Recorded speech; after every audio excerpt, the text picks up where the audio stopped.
escuchan? ¿Me pueden confirmar?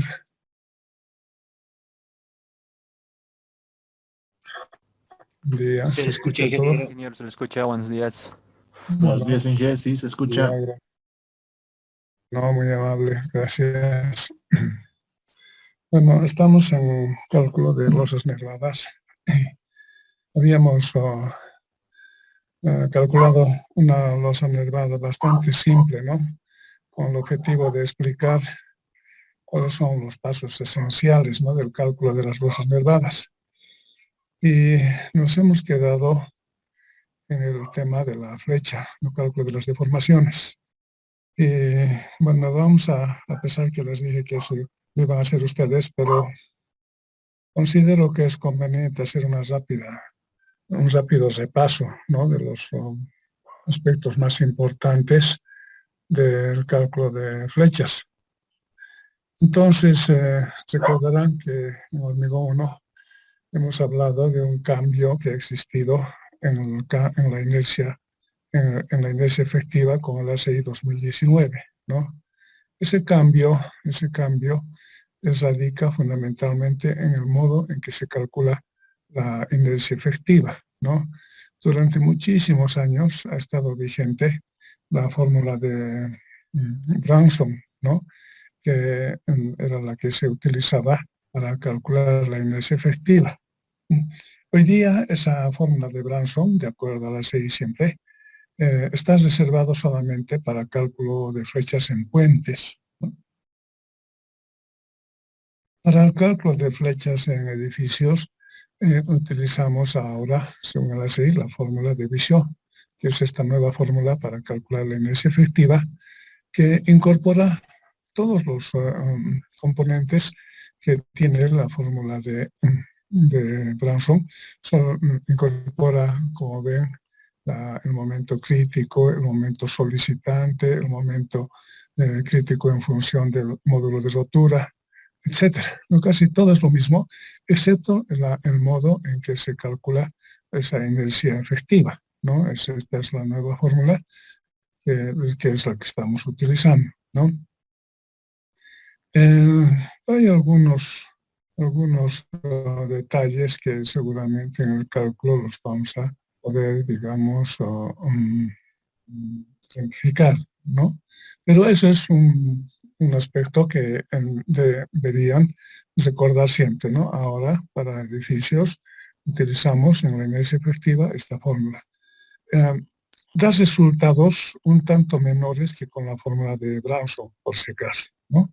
El resultado es un poco menos. Ahora, otro aspecto que recordar es que en los entrepisos, al igual que en las vigas sometidas a carga permanente, en las losas también tiene efecto la flecha diferida, ¿no? La flecha diferida es una flecha que se produce por la permanencia de una carga durante mucho tiempo sobre la estructura. Y esa carga fundamentalmente es la carga permanente, que está compuesto por el peso de la estructura, el peso propio de la estructura, y también los elementos no estructurales como muros, pisos, cielos, etc.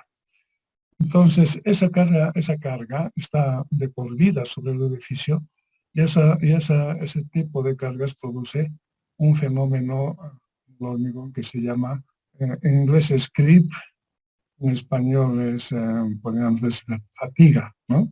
Fenómeno de fatiga. Entonces, eso hace que el hormigón comprimido poco a poco vaya disminuyendo de volumen, aunque no perceptible a la vista, pero por el aplastamiento que sufre de forma permanente, hay ese reacondicionamiento de partículas dentro de la zona de compresión, y eso origina una mayor deformación, ¿no? Bueno, origina una deformación, ¿cómo les puedo decir? Se originan curvaturas, ¿no? Curvaturas por este cambio de volúmenes entre la zona comprimida y la zona traccionada. Entonces, esas curvaturas obviamente dan lugar a flechas, ¿no? A una deflexión vertical. Es como cuando ponen una tabla al sol durante buen tiempo, y de repente la tabla van a ver que ustedes que empieza a curvearse, ¿no? Por el efecto del sol. Es que va perdiendo la resina interna en la cara expuesta al sol, se va secando más rápido y se va comprimiendo esas fibras expuestas al sol. Y la curvatura, y se va curveando la tabla, ¿no? Claro, en el hormigón el efecto no es obviamente en este caso el sol, ¿no? En el hormigón el efecto es la compresión permanente, ¿no? Que origina que se reduzca de volumen esa zona comprimida.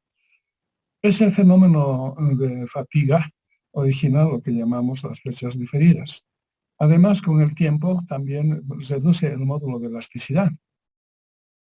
El módulo de elasticidad del hormigón es, como saben ustedes, es una propiedad geológica, o sea que cambia con el tiempo y por lo tanto ese efecto de la reducción del módulo de elasticidad origina también lo que llamamos la flecha diferida, ¿no? Entonces se puede explicar la flecha diferida de varias maneras en el hormigón armado, ¿no? Pero los principales aspectos a mencionar son lo que ya les he comentado, el cambio de volumen por la compresión permanente. Eso se llama fenómeno de fatiga, ¿no? Del hormigón, y también el cambio en el módulo de la elasticidad del hormigón con el tiempo. Varias veces lo he repetido. El módulo inicial del hormigón está cerca de 19.000 raíz de F'C, ¿no? Y el módulo, digamos, en su etapa final, casi en la etapa de estado último del hormigón, pues reduce hasta 10.000 raíz de F'C. Podríamos decir casi a la mitad, ¿no? Casi a la mitad. Entonces, en ese rango se mueve el módulo de elasticidad. Y obviamente, como el módulo de elasticidad está en el denominador del cálculo de flechas, va a aumentar con el tiempo. Entonces la flecha diferida tiene esos detalles que tienen que tomar en cuenta. En los entrepisos, particularmente en las losas nervadas, ¿no? Porque las losas nervadas, como ya han visto ustedes, reduce su inercia por efecto de, digamos, extraer parte del hormigón que no trabaja en la parte traccionada, ¿no? Entonces, como reduce su inercia, entonces hay mayor, digamos, es más sensible a la deformación. Bueno, entonces, este es un repaso de las flechas diferidas. Ya saben ustedes que se calcula en función de la flecha instantánea por carga permanente, se calcula este factor lambda que está en función de epsilon y epsilon está en función del tiempo. Para un tiempo infinito que es mayor o igual a 5 años, ese epsilon es 2, ¿no? Para otros tiempos está detallado, como ustedes pueden observar, y caso contrario pueden interpolar o extrapolar si tienen otros datos, ¿no? Bien, después la flecha de control. La flecha de control es importante, ¿no? La flecha que surge el entrepiso, ¿con qué flecha vamos a digamos, contrastar, ¿no? Para saber si cumplimos o no cumplimos? No es como en una estructura metálica, por ejemplo, donde la flecha de control es una sola, ¿no? Pues no hay más, nos basamos en estructuras metálicas en el control en función de la flecha instantánea, ¿no? Así en estructuras metálicas no tocamos mucho el tema de la flecha diferida, porque el acero como tal no tiene ese fenómeno de fatiga, ¿no? Entonces, su módulo de elasticidad también es constante toda su vida, ¿no? Es 2.100.000 o 2.039.000 o solamente 2 millones, cualquiera de los valores que adopten para los cálculos, ese valor del módulo de elasticidad del acero es constante durante todo el tiempo de vida de la estructura. Así que no hay, digamos, ese tipo de problemas que encontramos en las estructuras de hormigón. La flecha de control depende del tipo de carga que lleva el entrepiso, ¿no? El entrepiso sin muros ni tabiques encima del entrepiso, ¿no? O sea, la flecha de control simplemente es la flecha instantánea producida por la carga viva, ¿no? O sea, que controlamos la flecha instantánea producida por la carga viva, ¿no? Eso es en los entrepisos que no tienen ni muros ni tabiques. Pero en los entrepisos que tienen muros o tabiques sobre la losa, la flecha de control es más compleja, ¿no? Es mucho más compleja. Porque esa flecha de control es igual a la flecha total que se produce en el tiempo que estamos controlando, menos la flecha producida antes de construirse los muros, ¿no? O los muros, tabiques o mamparas, o lo que fuese, digamos, utilizado como un elemento divisorio, ¿no? Puede ser como en oficinas, por ejemplo, se utiliza bastante mamparas de vidrio o simplemente mamparas de materiales melamínicos o madera, como tal, etcétera, ¿no? Entonces, si vamos a tomar en cuenta esa flecha de control en un entrepiso que tiene este tipo de elementos, que soporta estos elementos, hay que aplicar esta fórmula, ¿no? Aunque el ASI, fundamentalmente el ASI, no entra en tanto detalle. Es decir, es suficiente que la flecha de control, en el caso de que la losa lleve muros o tabiques, sea igual a la flecha instantánea por carga viva más la diferida por carga muerta, ¿no? La flecha total en sí es lo que están aquí viendo en esta formulita. A ver, vamos a remarcar. La flecha total como tal es este valor, ¿no? Es la flecha instantánea por carga muerta más la instantánea por carga viva más la diferida por carga muerta. Entonces, para simplificar el proceso de comprobación, se dice que esta flecha producida antes de construir los muros o tabiques ha de ser aproximadamente igual a la flecha instantánea por carga muerta, ¿no? O sea, este valor. Entonces, al restar, la flecha total simplemente se queda con estos dos términos, instantánea por carga muerta y, instantánea por carga viva y diferida por carga muerta, que es lo que vamos a utilizar en los cálculos de nuestros entrepisos. Eso es lo que se queda. Esa es la flecha de control. Ahora, la flecha admisible también tiene sus detalles, que en la serie es un reglamento muy entreverado, pero bueno, hay que interpretarlo con un poco de cuidado. En entrepisos sin muros ni tabiques sobre la losa, el admisible de la flecha es L sobre 360, ¿no? En entrepisos sin muros ni tabiques, ¿cuál es la flecha de control? La instantánea por carga viva. Eso es. Entonces, esa flecha de instantánea por carga viva hay que contrastar con el admisible L sobre 360.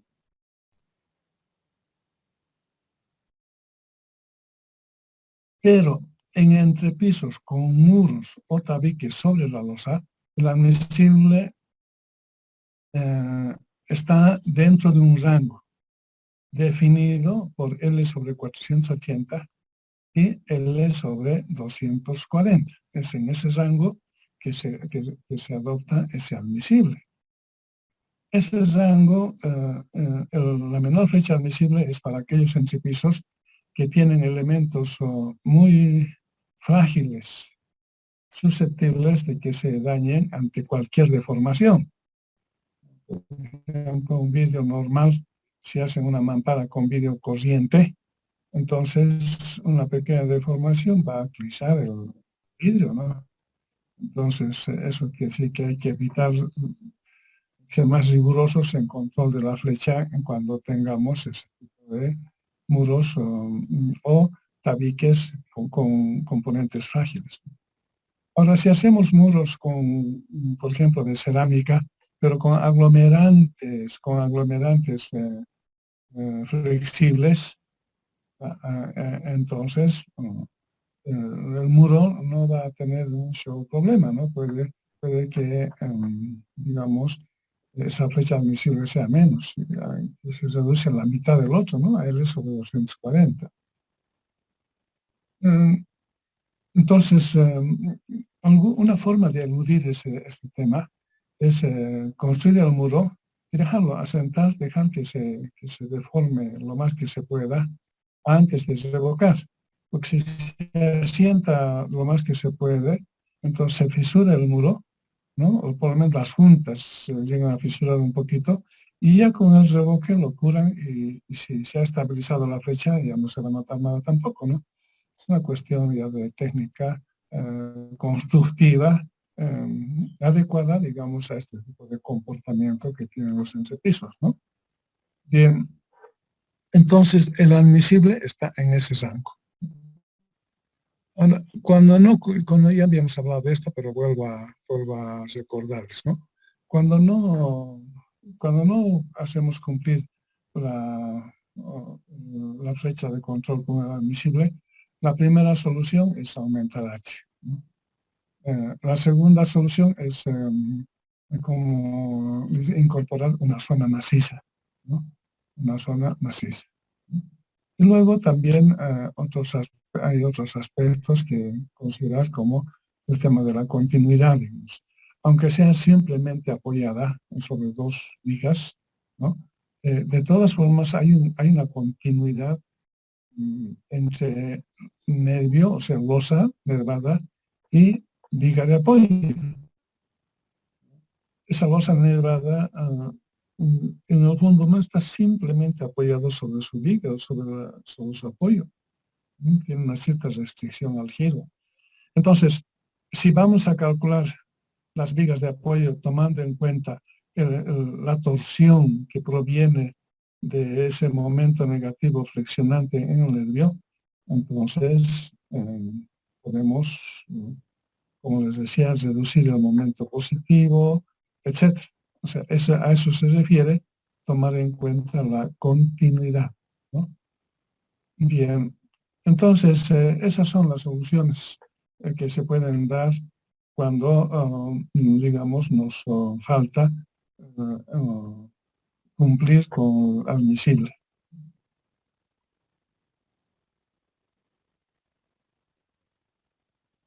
A ver, hay personas. Benigno Mogro, ese es tradicional su atraso.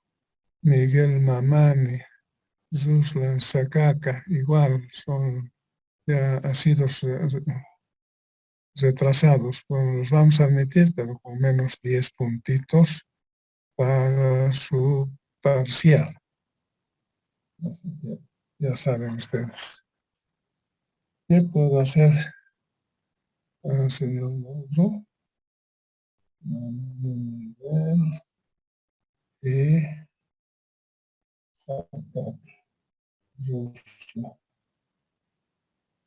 bien.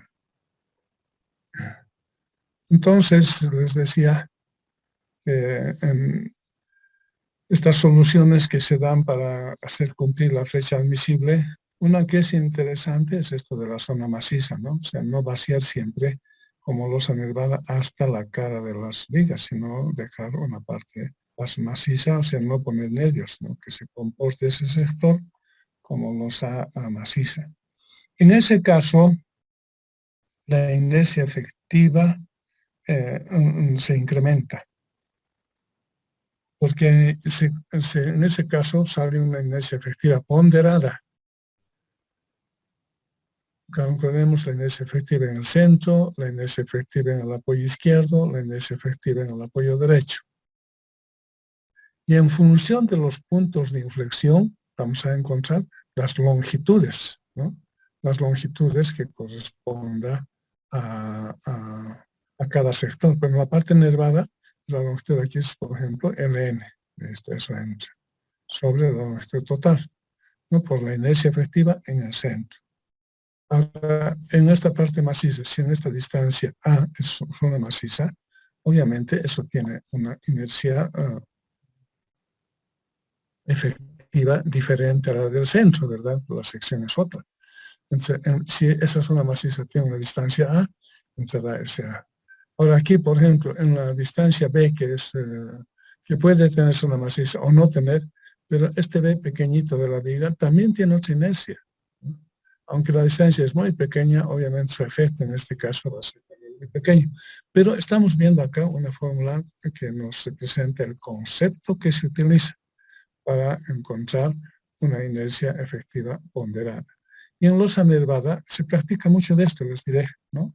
Se practica mucho, porque es cuestión de no poner, de retirar, por ejemplo, el plastoformo o parte del plastoformo que está alivianando cerca de la viga y dejarlo eso sin complemento y hacer que se vacíe todo ese conjunto.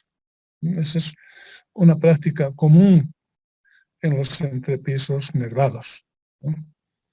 Y en ese caso, ¿no? Cuando hacemos esto, cuando aplicamos la zona maciza, no solo, digamos, le beneficiamos en este caso, al nervio, a los nervios, sino también se beneficia a la propia viga. ¿Por qué?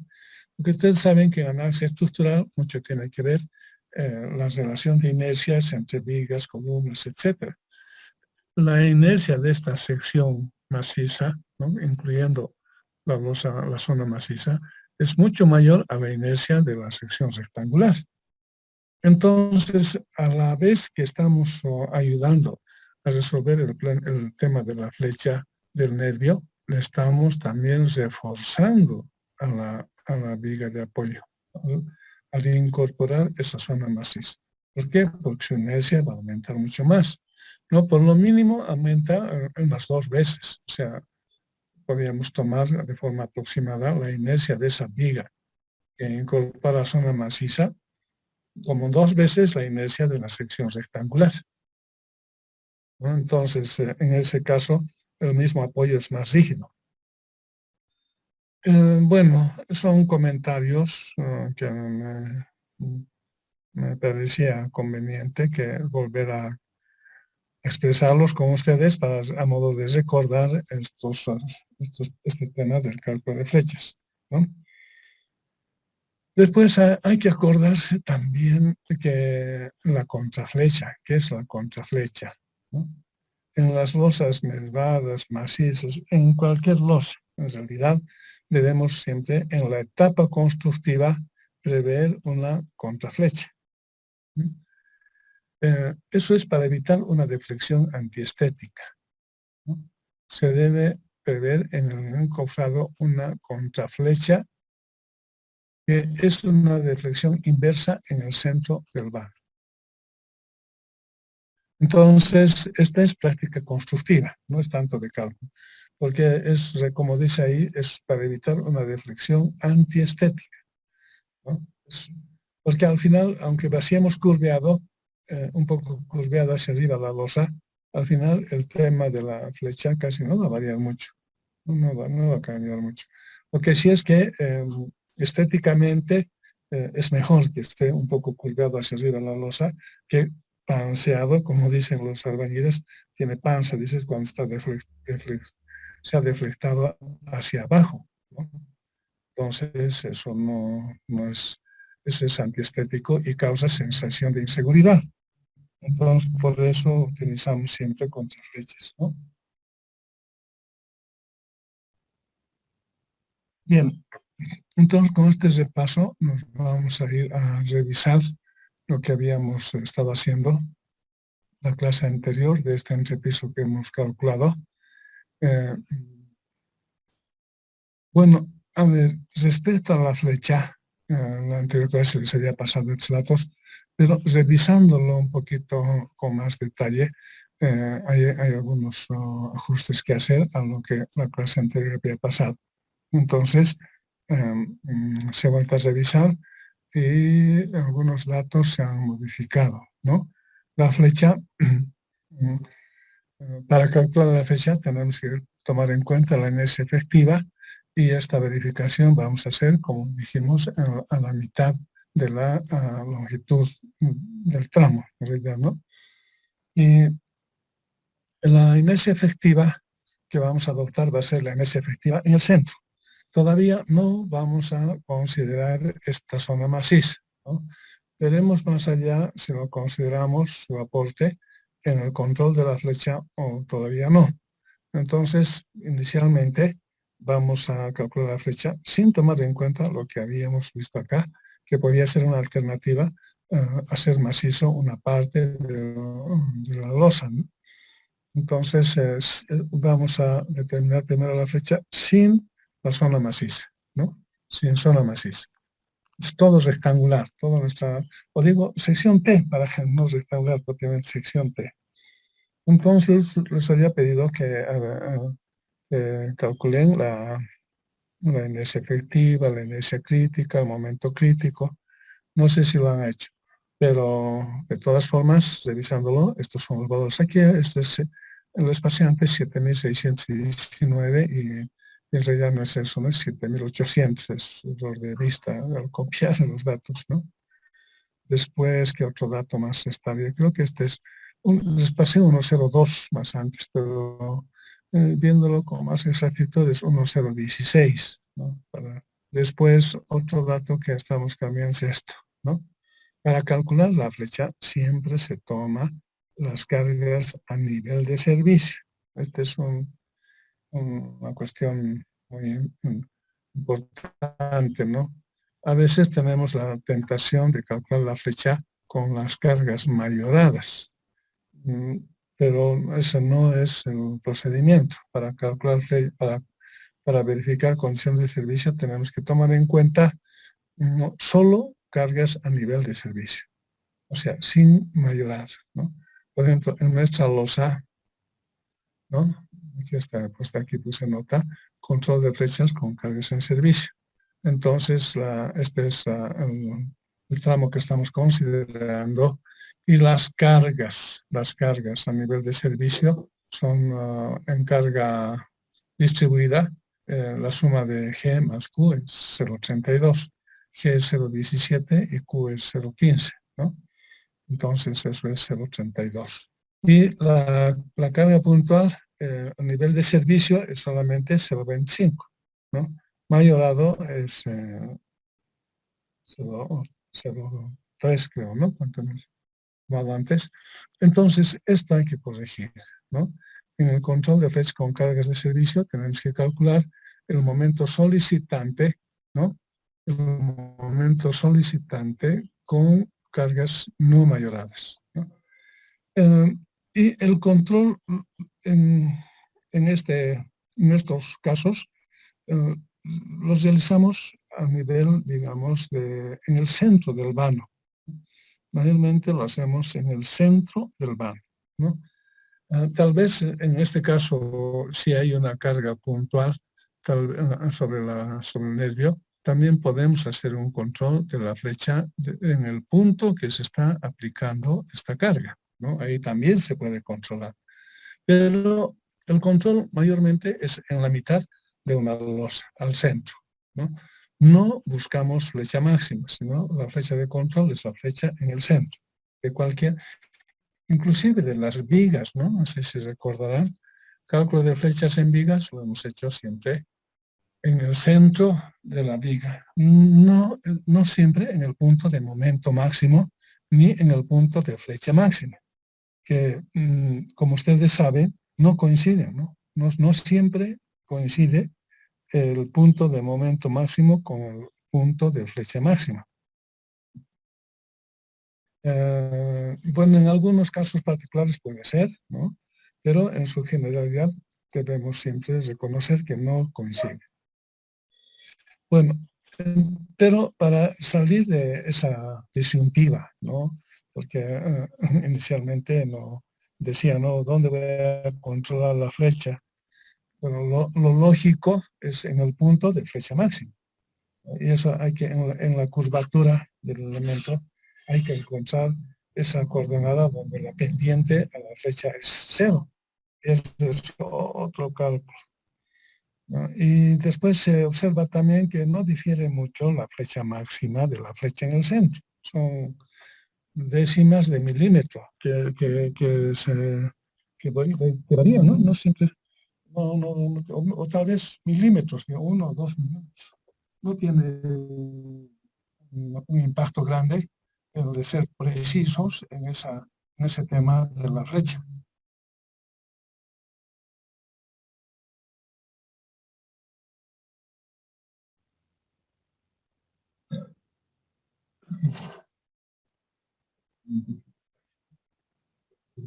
Ya. Tengo una oficina que en momentos hace calor. Ya. A ver, entonces la flecha, vamos a calcularlo siempre a nivel de cargas de servicio. Entonces, por eso tenemos acá en el control de flechas este estado de carga, ¿no? Donde estamos encontrando el momento en el centro del tramo, que es 0,79 con carga de servicio. Esto estamos poniendo acá para la carga total, ¿no? La carga total. O sea, estamos haciendo un control de flechas ya en la etapa, como se dice, de carga total, en la etapa del estado último de la viga, ¿no? Después que ha pasado, como les decía, más de 5 años, ¿no? Vamos a hacer un control a ese tiempo. Los supervisores de obra, ¿no? Es decir, quienes ponen a trabajar y tengan que hacer un control adecuado de una estructura, mayormente los supervisores, ¿no? A veces tienen que recibir la obra al año de su construcción, ¿no? Entonces, lo que tiene que hacer el supervisor es determinar esa flecha de control para ese año, no para los 5 años, ¿no? Entonces, eso tienen que siempre considerar en su razonamiento, en su práctica profesional. La flecha, como les he dicho, ya varía con el tiempo, con el año, aumenta, etcétera. Dependerá, pues, en qué momento les están entregando una obra, ¿no? Y ahí es donde se produce una especie de, ¿cómo les puedo decir? De ilusionismo, ¿no? O sea, le van a mostrar a ustedes la flecha a los 5 años, así, no, la flecha tiene que ser tanto y mi flecha es apenas tanto, entonces cumple. Es cierto, cuando al año, al mes, en todas las estructuras están pues simplemente con flecha instantánea, no hay flecha diferida. Entonces, tiene que, ustedes si están recibiendo al mes de su construcción una obra, tienen que aplicar la flecha en ese tiempo, ¿no? Bien. La flecha instantánea por carga total, en este caso, lo vamos a tomar por superposición. La carga distribuida en el centro, pues es una flecha, perdón, que es igual a 5 sobre 300, es fórmula, ¿no? 5 sobre 384 por Q elevado a la cuarta sobre EI, ¿no? Y la carga puntual, ubicada en una coordenada X a partir del apoyo izquierdo, como estamos a L medios, si A es mayor a L medios, aplicamos esta fórmula. Si esta carga A es menor a L medios, hay otra fórmula. Es cuestión de fórmula que ustedes pueden conseguir de cualquier manual de resistencia de materiales, ¿no? Que he tratado una de esas fórmulas que nos permite calcular mediante fórmula la flecha, ¿no? Producida por una carga puntual. Bien.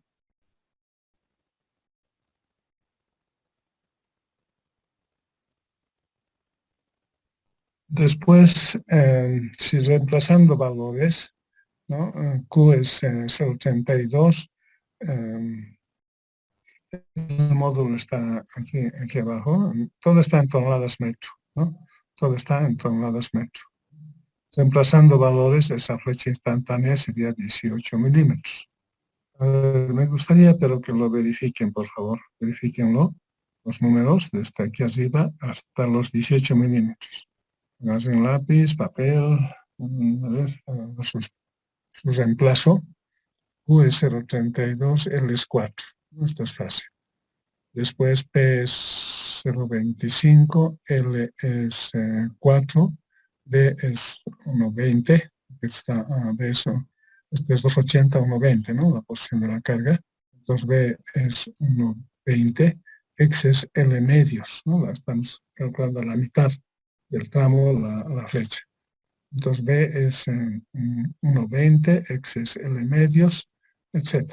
A ver, tendrían que sustituir esos valores y luego calcular E sub C por I sub E, que es el módulo flexional en toneladas metro cuadrado, ¿no?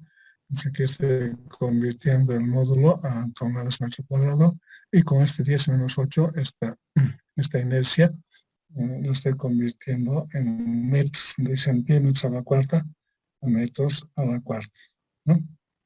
Bien, con eso tendríamos la flecha instantánea por carga total, la carga total, pero es instantánea, ¿no? Eso sería 18 milímetros. A ver, las operaciones correspondientes, verifíquenlo para pasar luego a los otros puntos.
A ver, veamos.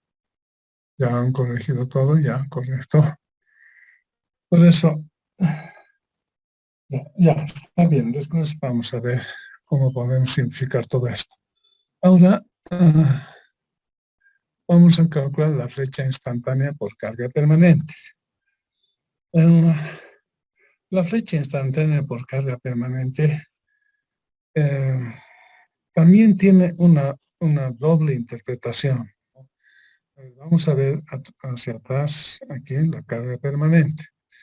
La carga permanente sería 0,17, ¿no? Porque la carga permanente es 300, la sobrecarga es 300 kilos por metro cuadrado. ¿Ves un ejemplo? De esos 300 kilos por metro cuadrado, al multiplicar por la separación, se vuelve 150. Entonces, la carga viva representa en toneladas 0,15 toneladas metro. Entonces, de 0,32 le restamos 15 y queda 0,17 toneladas metro. Esta es la carga permanente total al 100%, ¿no? Y el valor de m sub a sería 0,49. Si calcularíamos la inercia efectiva con 0,49, vamos a tener, digamos, una inercia efectiva un poco mayor que la que hemos obtenido con carga total, ¿no? Pero esto es válido mientras no actúa la carga viva. Una vez que ha actuado la carga viva, la fisuración va a incrementar y va a llegar a este nivel. Y en estructuras de hormigón ya no se reconoce el comportamiento elástico. O sea, si se ha fisurado una viga, ¿no? Ya no regresa a su inercia anterior. Si se ha fisurado, hay una inercia fisurada, pero ya no recupera. Y ese aspecto es diferente, muy diferente a una estructura metálica. En una estructura metálica hay una deformación. Sale la carga y bueno, por la elasticidad de ese elemento, recupera su posición original, ¿no? Todo elemento elástico, después de deformar, sale la carga, se recupera a su posición original. En el hormigón armado eso no hay. Entonces, mientras no esté actuando la carga viva, la inercia efectiva va a ser un poco mayor. Pero apenas actúa la carga viva, aumenta la fisuración y llegamos probablemente al mismo nivel que con carga total. Por esa razón, cuando calculamos la flecha instantánea por carga permanente, yo les he planteado siempre usar el mismo módulo flexional que tenemos con carga total. Eso es mucho más seguro porque además estamos comprobando la flecha en un tiempo infinito, más de 5 años. Entonces, en 5 años, ¿cuántas veces ya la sobrecarga habrá llegado a su máximo nivel? ¿No? Podemos asegurar. Nuestra máxima sobrecarga de esta estructura ahorita es 300 kilos por metro cuadrado. Puede que al principio funcione con 100, alguna vez funcione con 200, tal vez nunca en 300, pero 300 es la carga máxima total con la que está calculada la estructura, ¿no? Por tanto, nosotros tenemos que aceptar nomás que en algún momento va a existir la carga total sobre la estructura y el grado de fisuración con esa carga total va a llegar, digamos, a esa inercia efectiva, ¿no? A este valor que estamos usando, que es 73,20. Entonces, para la carga permanente estamos usando el mismo valor, ¿no? Aplicando nuevamente las fórmulas, encontramos 0,831 sobre el módulo 7321 nos va a dar 11 milímetros. Entonces, de los 18 milímetros que tiene la deformación por carga total, 11 es por carga permanente. La diferencia es deformación por carga viva, ¿no? Entonces, 18 menos 11, 7 milímetros. ¿Para qué es la flecha diferida? La flecha diferida será a un valor lambda por la flecha instantánea por carga muerta, ¿no? Ese lambda calculamos con epsilon y con rho prima. Rho prima es la armadura, la cuantía de la armadura en compresión. En otras palabras, es de la armadura de la parrilla que está en la carpeta de compresión, ¿no? Generalmente tomamos de apoyo de nervio a nervio hay un acero y entre nervios colocamos uno más. Entonces, en resumen, habría dos áreas efectivas del acero de la parrilla que está en la zona comprimida. Por eso estoy adaptando allá ahí dos diámetros de 6, 2 por 28, entre 10 y 14,5. Esto da 3,86, 10 a la menos 3 como cuantía, multiplicado por 50 más 1 y tomando epsilon 2, este lambda resulta 1,68. Entonces, la flecha diferida será 1,68 veces a la flecha instantánea por carga muerte, que es 11. 1,68 por 11. Esa es la flecha diferida.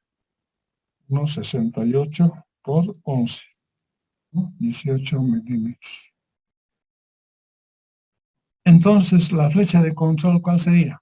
La instantánea por sobrecarga más la diferida por carga permanente. Entonces, eso es 7 más 18, 25 milímetros. La flecha de control para nosotros es 25 milímetros. Muy bien. Eso tenemos que comparar con los admisibles. Vamos a tomar el más bajo, el más alto valor del admisible, o sea, el coeficiente más bajo en el denominador. Vamos a tomar L sobre 240, ¿no? Considerando que nuestro aglomerante de nuestro muro de ladrillo hueco va a ser un tanto flexible, ¿no? Si es mortero puro, o sea, arena y cemento, el aglomerante es semirrígido, ¿no? Entonces nos ubicaríamos en ese caso entre 480 y 240, casi en la mitad. Admisible si fuese L sobre 360, en el caso de que nuestro aglomerante sea semirrígido o semiflexible, es igual, ¿no? ¿Cómo volvemos nuestro mortero como aglomerante flexible? Utilizando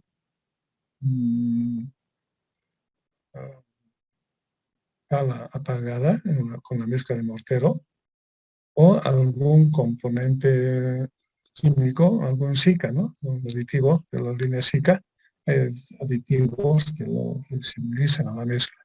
Si hacemos eso, entonces sí vamos a tener, digamos, la posibilidad de adoptar este valor L sobre 240. Entonces, si adoptamos eso, nuestro admisible sería 17 milímetros, ¿no? Pero si tuviésemos un elemento muy frágil como un panel de vidrio, nuestro admisible sería, pues, obviamente el panel de vidrio pesa menos, ¿no? Mucho menos. Pero si fuese así, nuestro admisible fuese 400 dividido entre 480 sería 8,3 milímetros. Muy pequeñito, ¿no? Realmente. Pero bueno, tomando L sobre 240, nuestro admisible llegaría a 17 milímetros. De todas maneras, la flecha de control a un tiempo de 5 años es 25 milímetros, como hemos calculado acá, y nuestro admisible es 17. Entonces, como ven, es negativo. Miremos de dónde miremos con el tiempo. Esta losa, si lo vaciamos así, va a tener deformaciones más allá de la admisible. Y entonces hay que corregir. Normativamente no es aceptable, negativo, tenemos que corregir el diseño. Si estamos en esa etapa de proyecto, ¿no? Y si está ya construido, hay que incorporar algunas soluciones en esa estructura, ¿no? se han detectado una excesiva flecha en sus primeros tiempos, ya se tiene que adoptar previsiones porque sabemos que a lo largo de los años va a aumentar esa deformación. Bien, vamos a intentar resolver el problema con 20 centímetros. Teníamos 17 nomás que hemos hecho hasta ahora, ¿no? Y eso lo he puesto obviamente de forma ya dirigida para que vean ustedes que esos 17 que he adoptado para este caso es insuficiente, ¿no? Y eso nos está mostrando el tema de la flecha. Además, si recordamos, les he mostrado una tablita más antes, una tabla donde se decía cuáles serían las alturas recomendables. Estaba aquí atrás. Según la ASEI para las nervadas, creo que es esta. Pero alto es recomendable según el ASEI. Si está simplemente apoyado, ¿no? Si fuese simplemente apoyado un nervio, con tabiquería encima, tenemos tabiquería, nuestra altura sería el claro libre, el HLN, sobre 16. Entonces, ¿cuánto es el N sobre 16? Es terrible. ¿Sí está? No, aquí estamos, ¿no? ¿Dónde hemos estado? Aquí y aquí, ¿no? Aquí hemos estado. Vamos en la diapositiva 30, ¿no? Si hubiésemos o si hiciéramos caso a esta recomendación de la ASEI, el plano libre es 400 centímetros menos medio ancho de viga y medio ancho del otro lado, de viga, del otro lado. En total menos 25. El claro libre del nervio es 375. Entre 16 no tienen un número referencial que es 23 centímetros. Entonces, la altura de este nervio tendría que ser esos 23 centímetros. Fíjense, de 17 pasamos a 23, estamos aumentando 6, tendríamos que aumentar 6 centímetros todavía. Para no llegar, digamos, a esos 26, bueno, si adoptaríamos 23 centímetros como altura de losa nervada, según el ASEI, ya no necesitamos verificar flechas. Ya así dice claramente, ¿no? Si usted adopta esta altura en su entrepiso, ya no calcule flechas, porque se supone que esa altura ha de hacer cumplir.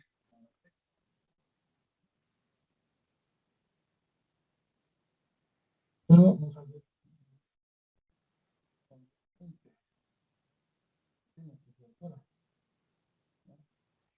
y tendríamos que hacer un recálculo de todo con esos 20. Esta es la carga, ¿no?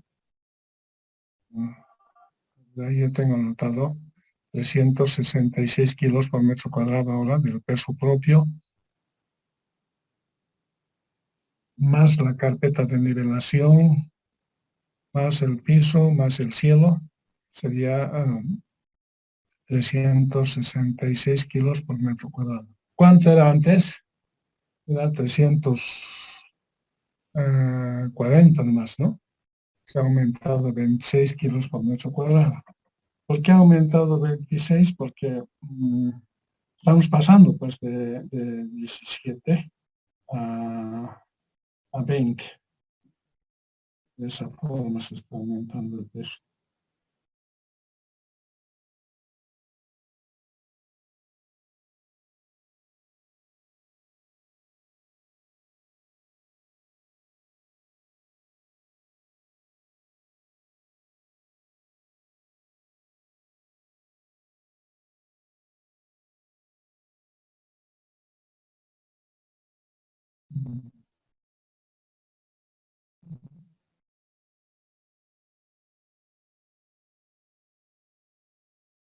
Sería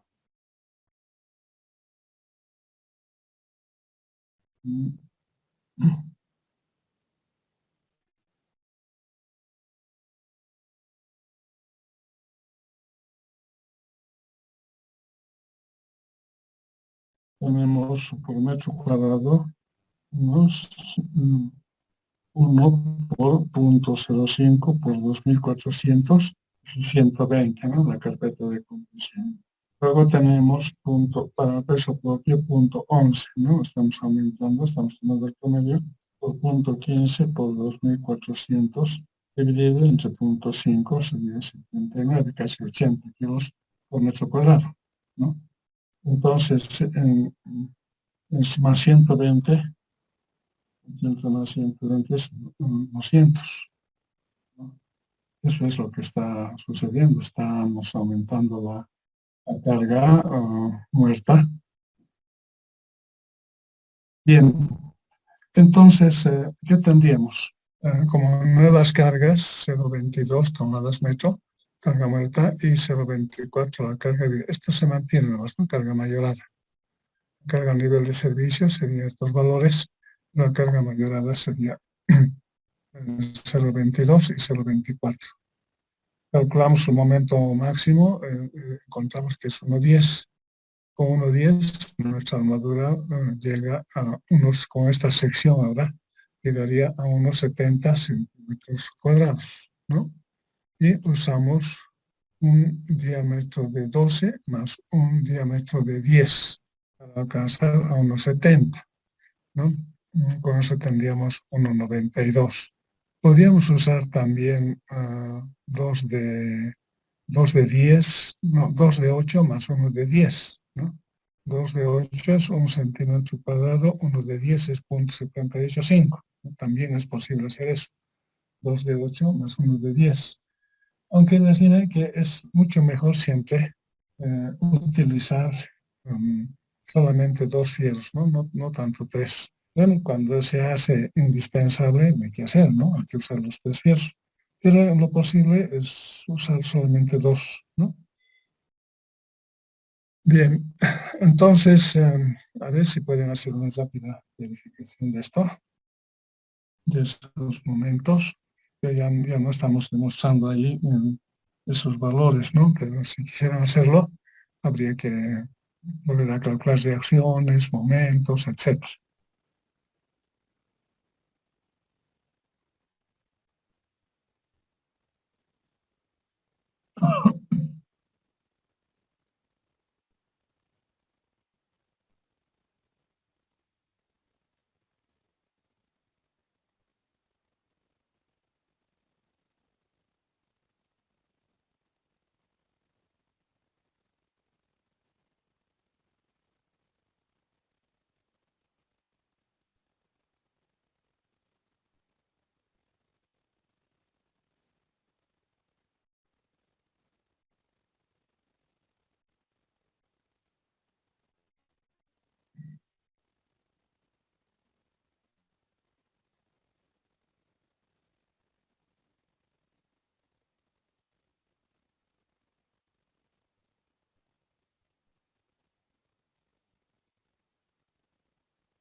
Ahora, el cálculo de la flecha.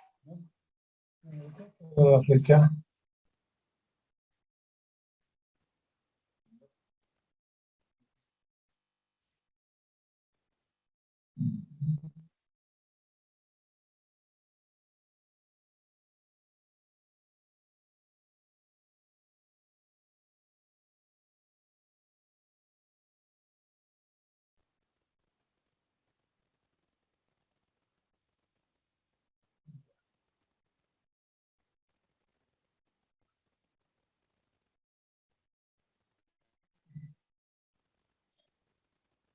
en el cálculo de la flecha, donde estamos a ver,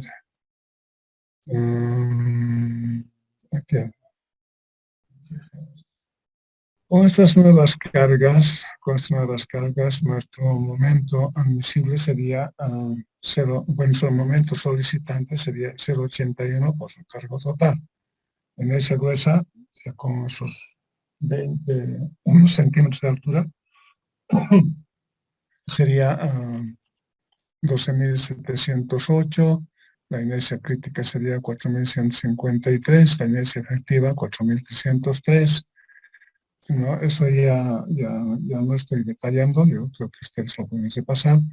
La flecha instantánea por carga total sería 14 milímetros, ¿no? Y la flecha instantánea por carga muerta sería 9 milímetros, y la diferencia de ambos sería la flecha instantánea por carga viva.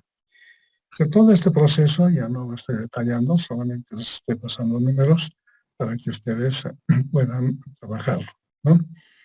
Ahora, la cuantía del acero de compresión para calcular este cociente lambda, vamos a aumentar un poco. Recuerdan que en el anterior caso hemos tomado dos de diámetros de 6 milímetros. Para controlar flechas diferidas, estoy aumentando el acero a diámetro 8, ¿no? Aquí estoy anotando diámetro 8 para la parrilla en dirección del nervio. Anticipándome un poco, si este es el entrepiso de 5 por 4, entonces en la carpeta de compresión, no, aquí están los nervios, están dibujados algunos nomás. En la carpeta de compresión, en la parte superior, tenemos hacer un emparrillado, ¿no? Aquí en el corte se nota. Y lo que está en la dirección de los nervios, para ese emparrillado aquí arriba, va a ser diámetro 8. Y transversalmente mantenemos nomás el diámetro 6, ¿no? Cada 25, ¿no? Entonces, este diámetro 8 que está aquí arriba va a ayudar a controlar la deformación diferida. ¿De qué manera? Aquí se nota eso, ¿no? Antes, con dos diámetros de 6 milímetros, este lambda era, ¿cuánto? Este lambda era 1,68. Ahora, aumentando a diámetro 8, ese lambda es 1,56, ¿no? Entonces, tenemos ahí una reducción de la flecha diferida. 1,56 por 9 es 14 milímetros, ¿no? Aquí tenemos esos 14 milímetros. La flecha instantánea por carga muerta es 9 milímetros y la flecha por sobrecarga es la diferencia 5, ¿no? Y multiplicamos la diferida, estos 9 milímetros por 1,56 es 14. ¿Cuál será la flecha de control? La flecha instantánea por carga viva, 5, más la diferida por carga muerta, 14, total 19. ¿Y cuál es nuestro admisible? 17. Tenemos todavía un poco de un cierto déficit, ¿verdad? Entonces, ese es el punto que quería mostrarles, que cuando utilizamos un peralte menor al que recomienda el ACI, tenemos la obligación de calcular flechas, como estamos haciendo.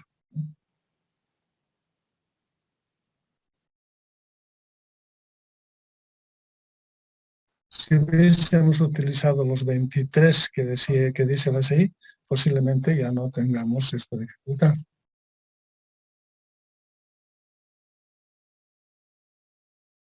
Si queremos mantener siempre en los 20 milímetros, tenemos que hacer un análisis un poquito más detallado, más profundo, quizá poner zona maciza.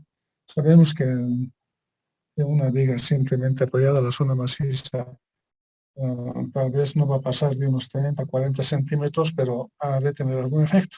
Probablemente esa zona maciza ha de reducir la deformación a tal punto que podamos cumplir. Nos falta 2 milímetros más. Otro tema también otro aspecto a tomar en cuenta es que si tenemos fija la posición del muro, como lo estamos suponiendo en este ejercicio, si está fijo el muro ahí, no se va a mover, no lo van a llevar a otro lado, entonces podemos ahí, en ese punto, hacer el control de la flecha, ¿no? En ese punto. ¿Y cómo lo haríamos? Aplicando todas las ecuaciones, pero para calcular la flecha en ese punto, o sea, debajo de la carga de muro, ¿no? En realidad, hasta ahorita hemos hecho el cálculo de la flecha en el centro. Pero si quisiéramos ver el efecto verdadero que tuviese en donde se está aplicando la carga de muro, tendríamos que calcular esa flecha, ¿no? Eso estoy aquí haciéndoles notar, ¿no? Estamos diciendo, para un control más preciso, se puede calcular la flecha en el punto de aplicación de la carga de muro, ¿no? Como está sucediendo acá, ¿no? No nos vamos a basar solamente en la flecha en el centro, aunque es una referencia, pero para ver el tema del muro podríamos ver su flecha en ese punto. Porque ahorita estamos haciendo los cálculos como si el muro estuviese aplicado al medio. Estamos haciendo el control en el medio de la viga, suponiendo que ahí está también el muro. Pero sin embargo, podemos hacer el cálculo en el punto donde está actuando la flecha, y ahí a 280 la flecha instantánea por carga total es 12 milímetros. La flecha instantánea por carga muerta es 8. La diferencia es flecha instantánea por sobrecarga, 4 milímetros. Si utilizamos el mismo lambda anterior, unos 56 por 8 es 12 milímetros. 12 más 4, 16. Ahí sí ya tenemos un valor menor al admisible. Esta flecha está mal, ¿no? Este valor sería menor, no es mayor, menor al admisible. ¿Ya? Entonces, con eso estaríamos cumpliendo en el punto de aplicación de la carga. Este es menor. No, mi mouse no puede funcionar. A ver, ya, ahora sí. Entonces, esto está mal. Esto es menos, ¿ya? Sí, es menor, listo, ¿no? Bajo este, digamos, cálculo, decimos, ¿no?, que la flecha en el punto donde se está aplicando la carga cumple.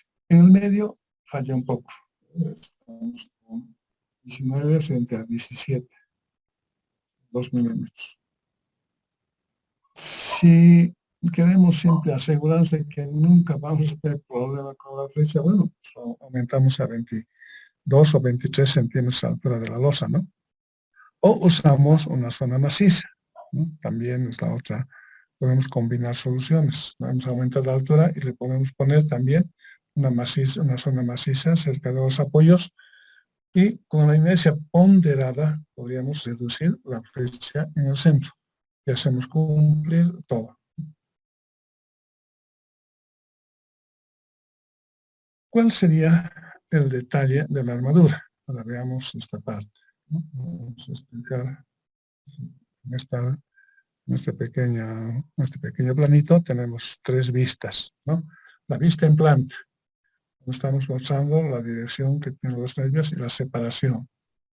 Con 2 líneas segmentadas mostramos la posición de los nervios, ¿no? Y también estamos mostrando aquí el nervio transversal, que de todas maneras tiene que estar debajo de la carga de muro. Si va a ser a 1,20 el muro, la división, entonces ahí tenemos que ponerle en su parte baja un nervio transversal.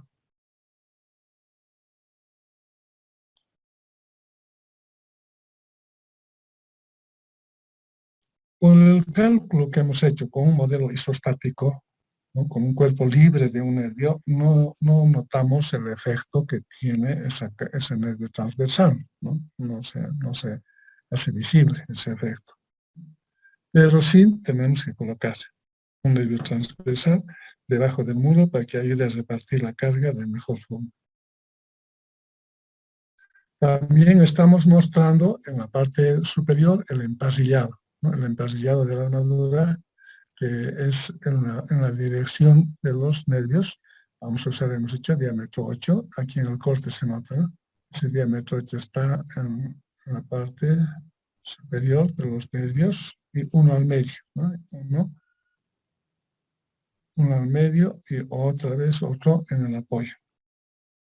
También estamos mostrando en esta vista en planta el acero transversal del empasillado siempre de la carpeta de compresión, diámetro 6 cada 25.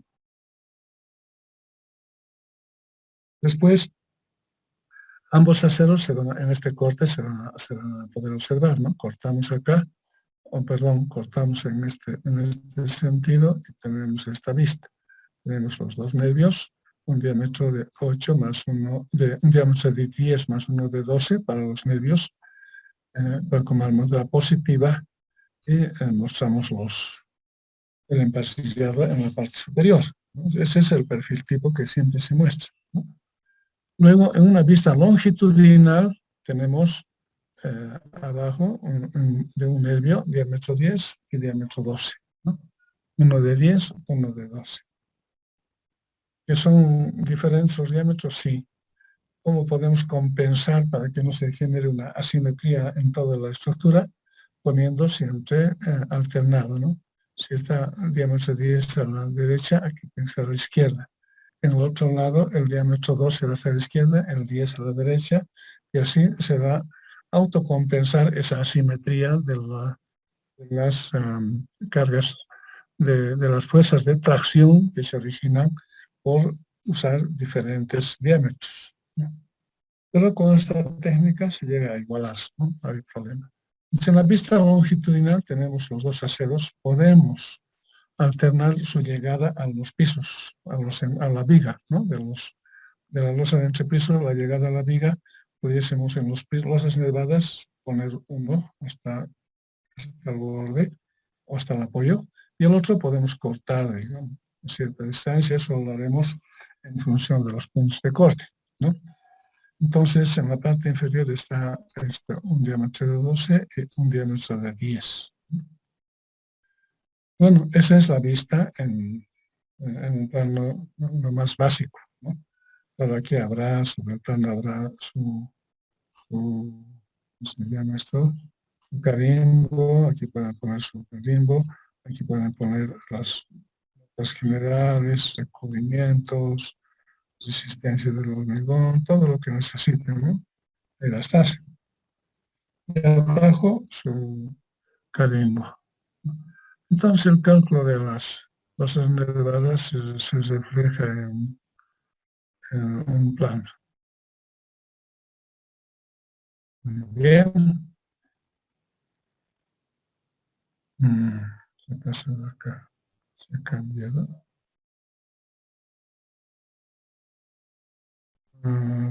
Está, está muy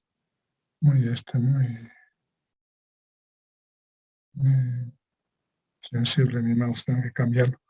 A ver, me están preguntando si el acero está considerado.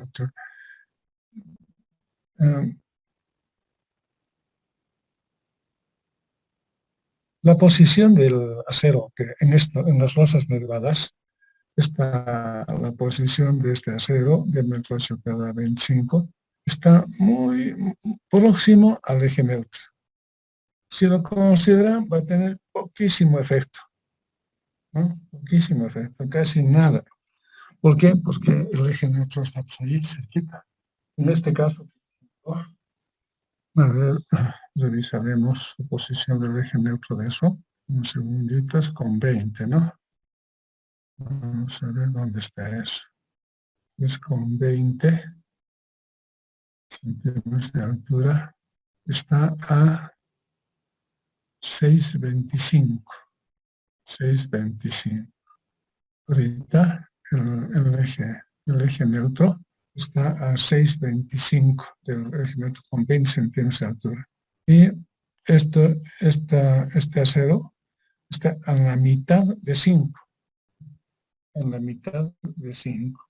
Entonces, la mitad de 5 es 2,5 menos 6 es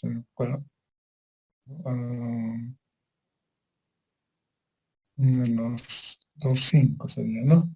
A 3,5 centímetros. Entonces, su aporte de ese acero de compresión es poco, es muy, muy poco, ¿no? Pero lo pueden tomar en cuenta.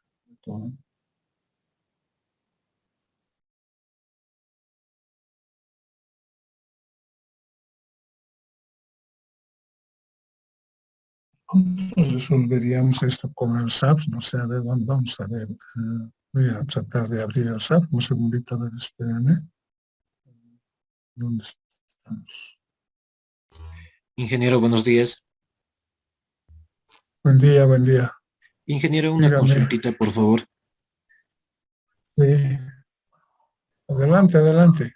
Inge, cuando estábamos avanzando el tema de vigas en Hormigón 1, nos dijo que a partir del centro, en las vigas, no en las vigas T, también debía haber una simetría a los costados en los aceros que utilizábamos.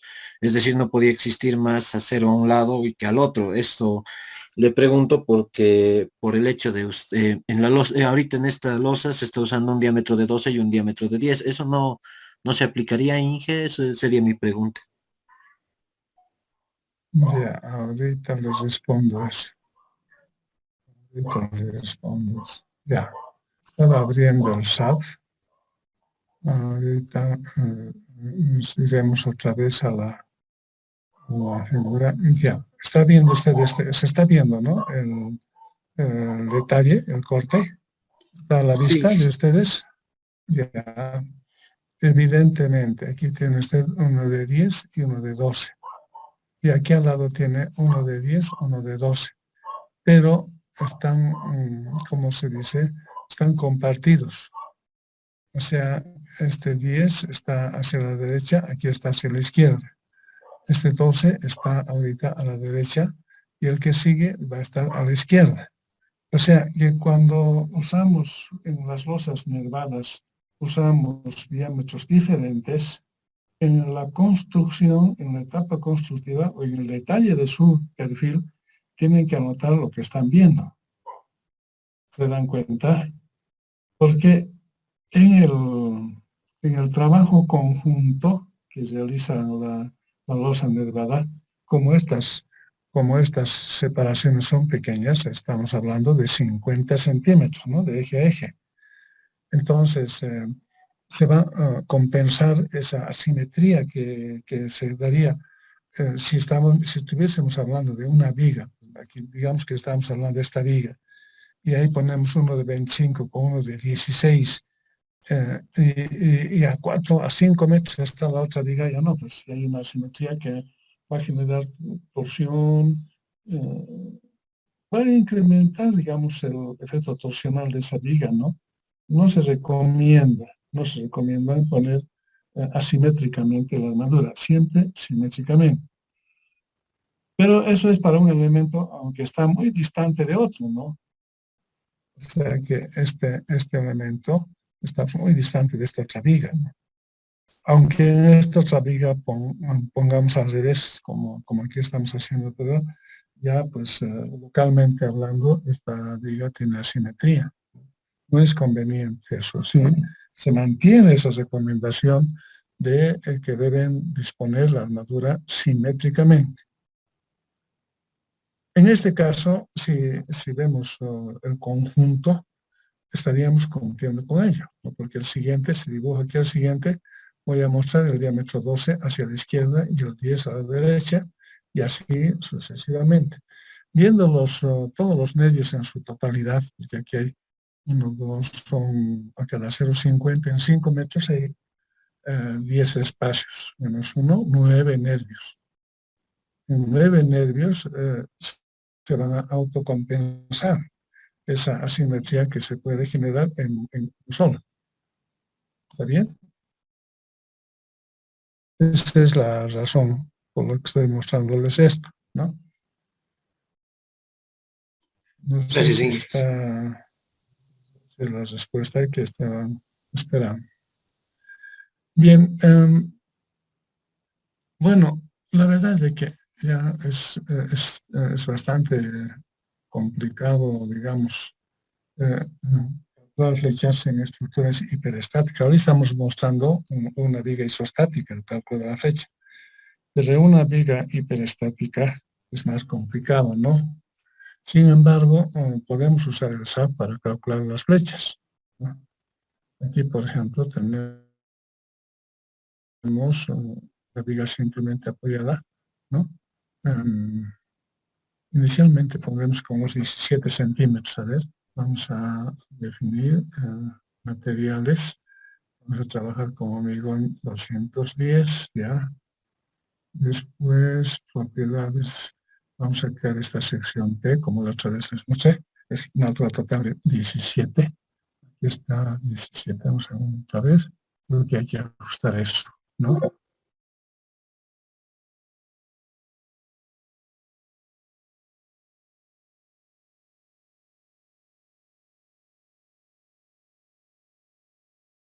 En virtual, porque para explicar a veces les digo, vamos a cambiar la altura tanto. Estando en clases ese rato lo modificamos, ¿no? La pizarra, pero ya en el virtual a veces nos olvidamos cambiar, entre otros datos. Siempre les pido que revisen todo lo que estamos haciendo ahorita, revísenlo con números bien para quien puede estudiar, ¿no? No, y pónganle siempre un signo de interrogación a todo, ¿está bien o no? ¿Está bien o no? Eso siempre les estoy insinuando que lo hagan, ¿no? Eso lo van a hacer a tiempo de estudiar o a tiempo de analizar, ¿no? Lo que estamos avanzando. A ver, en la definición de las secciones, entonces, propiedades, estamos creando una sección P de 17. Primeramente de 17, antes pondremos esto, va a ser 0,17. Okay. 50 centímetros de ancho efectivo, que es la separación de los nervios, 5 centímetros el espesor del ala y 10 centímetros la base. Esto es en términos estructurales, ¿no? Ahora, con el peso, no podemos ningún ajuste que hay que hacer con el peso, bueno, pero eso ya es cuestión de números solamente. ¿Okay? Sería nuestra sección, ¿verdad? Ahora, ¿qué cargas lleva? Vamos a ver sus cargas. Esa sección T está llevando una carga muerta, una carga puntual, ¿no? De 0,25 en condiciones de servicio, ¿no? O 2,80. Está llevando una carga 0,18. Esto es, la carga de aquí es, antes seleccionaremos asignar cargas distribuida para la carga G, para el peso propio. ¿Cuánto es?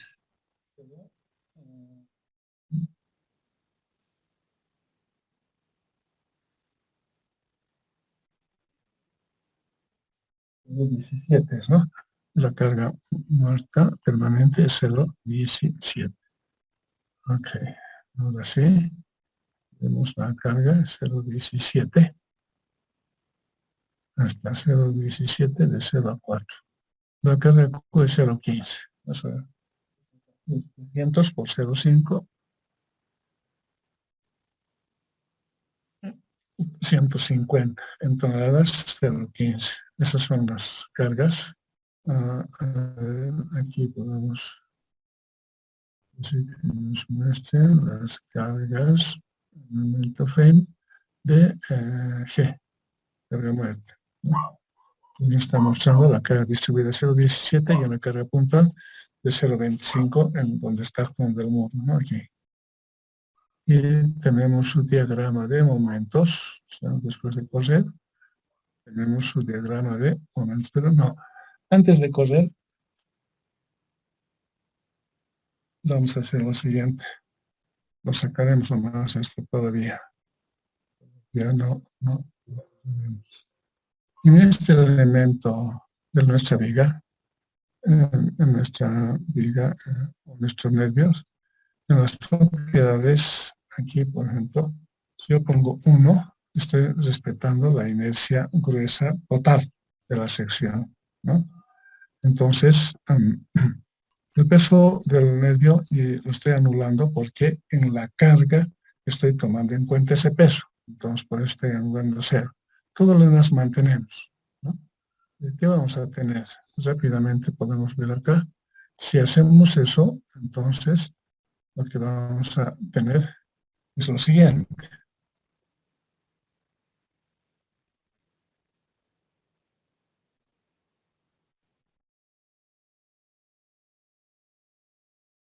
Esta es nuestra viga. A ver, veamos diagrama de momentos, el momento M3 de la combinación 1. Ok.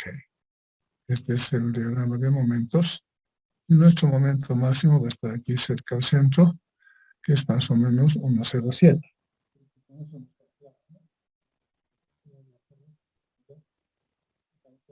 Con 17 centímetros de altura, con 1,07. Pero a la vez el SAT nos muestra aquí abajo una deformación, que es 10 milímetros, es 0.010 metros. En milímetros sería centímetros, milímetros. En milímetros, 10 milímetros, ¿no? Por defecto vamos a tomar 1,02 centímetros. 1,02 centímetros. Si tomamos tomadas por metro, es entonces 0.010 metros, o sea, es 10 milímetros, ¿no? Bien, pero esta es una deformación que está calculando con la inercia gruesa total. Y no es precisamente la deformación que sufre la estructura, ¿no? La deformación que sufre la estructura de hormigón está en función de la inercia efectiva, ¿no? Entonces, para que el SAP calcule en función de la inercia efectiva esta flecha, lo que tenemos que hacer es modificar sus propiedades, ¿no? Voy a la definición de las secciones de inserciones, este elemento, y digo modificar. Busco sus modificadores. Ya habíamos dicho que del peso es 0, o demás es 1. Sin embargo, lo que tengo que hacer ahora es incorporar un modificador a la inercia respecto al eje 3. Entonces,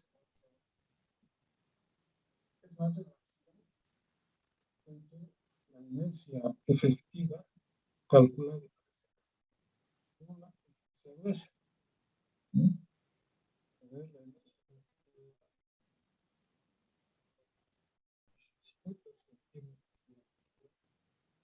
Inercia efectiva.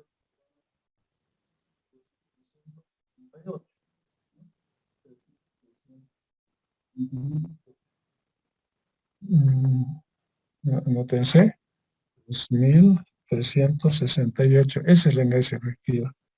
¿Y cuál es la inercia gruesa? Esa sección de 17 centímetros de altura, 7.819. Entonces, dividimos la inercia efectiva sobre la inercia gruesa, 1819, igual 0,431, 0,4307. Entonces, esa fracción, anotamos acá 0,43, exactamente 0,7. Esa es la manera de adecuarse, ¿no? El SAP con la inercia efectiva, ¿no?, que corresponde, ¿no?, en función de esa relación entre inercia efectiva y inercia gruesa. Entonces, recién haciendo eso, ¿no?, nuestra flecha será la flecha real en estructura fisurada, ¿no?, porque ahorita estamos haciendo un análisis en estructura fisurada, ¿no? Este es el resultado. Vemos los momentos. Un momento. Ahora sí, vamos a ir a la combinación 1S, ¿no? Aquí nos vamos a acomodar aquí, con la combinación 1S. Ese es el servicio más o menos la deformación en el centro de la viga, a 12, ¿no? A 2 metros, aquí ven, la deformación es 0,01778 metros. En resumen, en milímetros es 18 milímetros, ¿no? Es la misma deformación en la mitad de la viga, ¿no? En la mitad de la viga. Más acomodados metros, punto 0018. L medios, aquí está el cursor está en la mitad de la viga. Un momentito, por favor.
Un segundito, vamos a ver ese tema de la energía efectiva con calma, ¿no? Solamente para no desaprovechar que tenemos la imagen del SAP, el resultado del SAP, vemos eso, ¿no? Vamos a ver el tema de la energía efectiva. Lo que estamos viendo ahorita, esta combinación es la flecha en condiciones últimas, ¿no? Tenemos que ver la flecha en condiciones de servicio, ¿no? Esta combinación 1S está combinando, para repasar, combinaciones de carga. La 1S, como ven, está sumando G y Q con 1 y 1. Eso quiere decir que está en servicio. Y por eso, para identificar eso, le estoy agregando a esa combinación 1 la letra S. La combinación 1 para diseño de la armadura es con 1, 2 y 1, 6. Para cálculo, al corte, a la flexión, etcétera, es con 1, 2 y 1, 6, ¿no? Eso es para diseño, en condiciones últimas, resistencia última, ¿no? Mientras que este otro es control de servicio. Un control de servicio es 1 y 1 nomás, ¿no? ¿Okay? Ok. Eso para empezar. Entonces, si estoy viendo las flechas en condiciones de servicio, entonces aquí tengo a 2 metros, como les decía, la flecha, los 18 milímetros. Ahora, quiero ver mi flecha en solamente la carga permanente, 11 milímetros. La carga viva, Q, 6.6, redondeando 7 milímetros, ¿no? Es lo que tenemos, es lo que hemos calculado manualmente. ¿Ve? Bueno, ahora ese tema del factor del MSF, el factor para incorporar aquí en el SAP. Voy a cambiar de pantalla y me voy a ir aquí a estos son los apuntes. ¿En qué parte estuvimos viendo? Esto es carga permanente. Así, este es, ¿no? Aquí tenemos un poquito atrás, en la otra hoja. Aquí tenemos estos datos. ¿Sí? La inercia, el módulo flexional es 73,21, ¿no? Más atrás todavía. Ya está, ¿no? Aquí tenemos estos datos, que son las propiedades mecánicas de la sección fisurada. Así lo podemos llamar a todo este grupo de datos, ¿no? Ya hemos dicho, la inercia efectiva es igual a esta forma. ¿Pero qué datos estamos usando? Inercia gruesa, 7.819. Inercia crítica, ¿no? 3.315. inercia efectiva, reemplazando estos valores en la fórmula. 1,016 por la inercia crítica, 3.368, ¿no? Ese es los datos de las propiedades mecánicas. Esta es la inercia de la sección no fisurada y esta inercia efectiva es la sección de la inercia fisurada, estructura fisurada. Entonces, lo que estamos haciendo en el SAB es corregir la inercia gruesa, esta inercia gruesa, con un factor de mayoración, ¿no? Con un factor de mayoración que es igual a 3.368 dividido entre 7.819, igual, ¿no? 3.368 dividido entre 7.819. 0,4307. 0,4307. Ese es el factor de corrección para estructura fisurada. Estructura fisurada. Es decir, la flecha estamos calculando en esas condiciones, en otras palabras, ¿no? En estructura fisurada. Ese es. ¿No? La estructura fisurada con la inercia efectiva, ¿no? Para el control de las flechas. ¿Está claro el tema? O que no sé qué otro aspecto más estaría en duda ahí.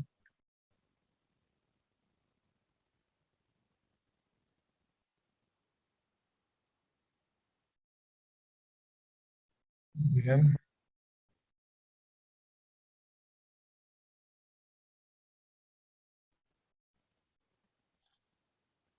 A ver, otra pregunta. ¿Cuándo se utiliza de la reflexión absoluta? Eso no sé. Y a la verdad que no sé a qué se refiere con reflexión absoluta.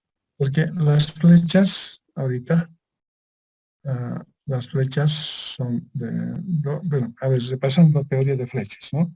En hormigón armado tenemos dos tipos de flechas, instantáneas y diferidas, ¿no? Las instantáneas son las que se producen en tiempo cero, son las cargas muertas y vivas, como hemos hecho acá, ¿no? Este cálculo es la flecha instantánea de la carga total, ¿no? Y la flecha instantánea de la carga muerta es este otro. La flecha instantánea de la carga viva es la diferencia de los dos. Ahora, la flecha diferida por carga permanente a tiempo infinito es este valor, ¿no? De lambda por F y G, que es 18 milímetros. La flecha de control, no sé si están llamando flecha absoluta a esta flecha de control o a la suma de flecha instantánea más carga, más sobrecarga, más diferida, más la flecha instantánea por la carga muerta. Ese valor sería más alto. Ese sería la flecha total, sería la suma de estos dos, más la flecha instantánea por carga muerta. O sea, la flecha instantánea por carga muerta sería 11 milímetros. Entonces tendríamos 25 más 11, 35 milímetros, ¿no? Ese valor casi no se utiliza como siempre que cuando estamos usando flechas diferidas, ¿no? Siempre descontamos la flecha que se produce en la estructura antes de colocar el muro. O sea, tendríamos que evaluar, ¿no? esta flecha antes de que actúe este 0,25 y con una carga que no es la total, la carga muerta, sino es la carga parcial, la carga muerta. ¿Cuándo construimos el muro?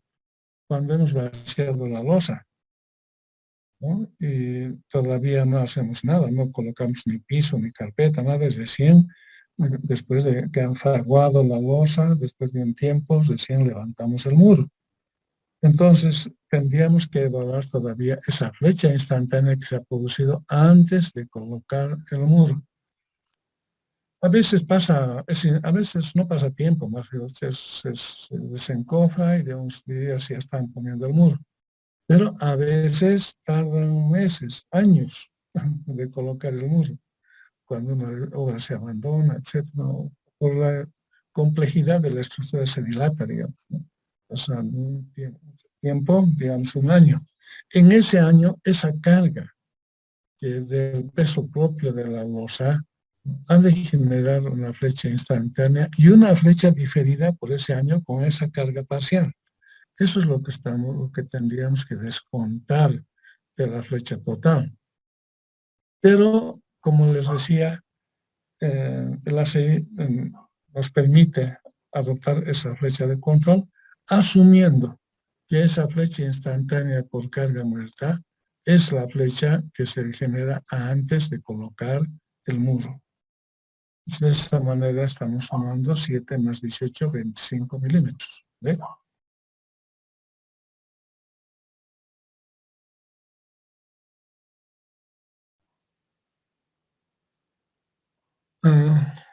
Es el mismo. La sobrecarga de las cargas puntuales, ¿no? Las cargas puntuales son cargas móviles, la de los vehículos, ¿no? Y eso genera una flecha instantánea por carga, por sobrecarga. Entonces, en esta parte donde estamos calculando, en esta parte, en este sector, obviamente vamos a colocar esta carga móvil, que normalmente es un par de cargas, ¿no? Tenemos que colocar con la mayor carga al centro y obviamente al lado la carga del otro eje, ¿no? Con eso vamos a calcular la flecha instantánea por sobrecarga, ¿no? Porque eso tienen que tomar en cuenta. Normalmente en los estacionamientos de vehículos, la flecha de control es esa, la flecha instantánea por sobrecarga, ¿no? Porque en el estacionamiento no hay muros, ¿no ve? No hay, se supone que está libre, no hay muros, ni tabiques, nada. Entonces, para esos casos, aplicamos la flecha de control, sería solamente en este caso, la sobrecarga, la flecha producida por la sobrecarga. Esto de los muros aparece los muros sobre la losa, aparece en oficinas, aparece en departamentos, ¿no? En ambientes comerciales posiblemente también, ¿no? Pero en estacionamientos no hay muros, entonces el procedimiento es más simple, inclusive, ¿no? Porque solamente tienen que detectar la flecha por sobrecarga y eso tienen que comparar con la flecha de control, ¿no? Y la flecha de control cuando hay sobrecarga es L sobre 360, creo que está aquí, ¿no? Flecha de control en entrepisos sin muros ni tabiques, aquí está. La flecha de control es flecha instantánea por sobrecarga. Y esa flecha instantánea por sobrecarga tiene un admisible que es L sobre 360. En este caso, por ejemplo, es un 375 entre 360, bueno, por 10 es 10 milímetros la flecha admisible, ¿no? Y nuestra flecha por sobrecarga, en nuestro caso, por ejemplo, ¿cuánto es? Creo que era 7 milímetros, cumple fácilmente, ¿verdad? Pero eso se aplica cuando no hay muros ni tabiques, ¿no? En las terrazas, es otro ejemplo clásico, ¿no? De flechas de entrepisos sin muros ni tabiques. Una terraza está libre normalmente, no da apenas un murito ahí, o al borde de la terraza, que está sobre las vigas de borde, y estará también las paredes que cubren la salida de la escalera, ¿no? A la terraza. Ahí habrá también algunos muros, pero normalmente están también sobre las vigas, ¿no? Que conforman el entorno. En las terrazas normalmente tenemos entrepisos sin muros ni tabiques. Y ahí, para eso, simplemente la flecha de control es la sobrecarga. Eso es, ¿no? Bien. A ver, vamos a hacer lo siguiente rápidamente. Se nos ha pasado el tiempo muy rápido, sinceramente tenía más cosas que explicarles hoy. ¿Qué pasaría si a este nervio le aumento, más rato hemos hecho, 20 centímetros, o sea, aumento a 20 centímetros de altura? Entonces, verificaremos eso. En la definición de las propiedades de la sección, este T17 lo vamos a mover a T20, altura 20 centímetros, ¿no? Entonces todo lo demás se mantiene, esto va a ser 0, 0,20. ¿No? Eso. Modificadores. Posiblemente este modificador tengamos que cambiar, porque con 20 centímetros, 20 centímetros nuestras inercias van a modificarse, pues. Inclusive el análisis estructural para el MSUFA no es tan diferente porque apenas se mueve el peso propio, ¿no? No es tan, inclusive deberíamos calcular con el mismo momento anterior, ¿no? Ya, como hemos visto, lo hemos calculado con momento 1,10 por haber aumentado la altura. Y habría que hacer una evaluación de la inercia gruesa, de la inercia crítica y tener el valor de la inercia efectiva, ¿no? Con esos 20 centímetros de altura. Eso yo lo tengo evaluado. A ver, vamos a revisar esa parte.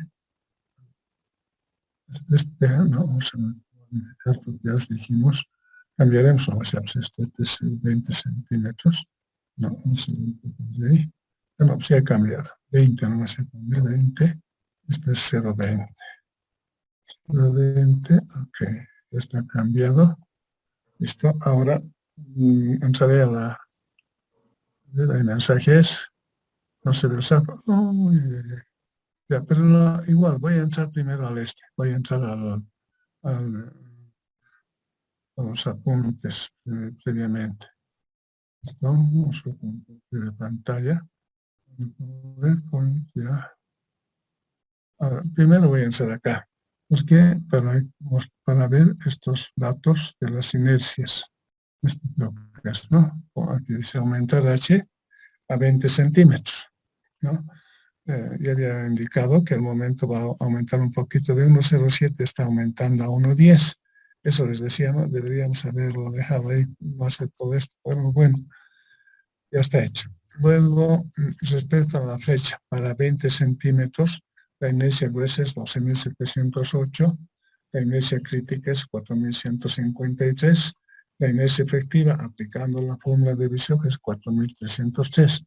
Ahora, ¿cuál será ese factor de ajuste ahora? El factor de ajuste para usar el SAP sería la relación entre la inercia efectiva, 4.303, sobre 12.708. Igual, ¿no? 303 sobre 4.303 sobre 12.708. Punto 339.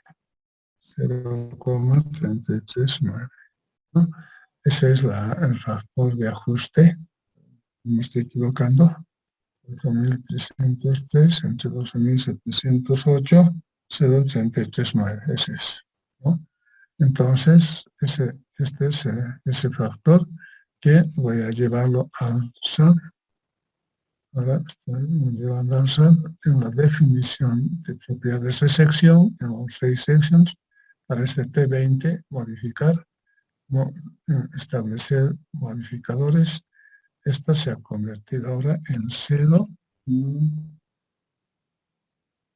Ya me he olvidado.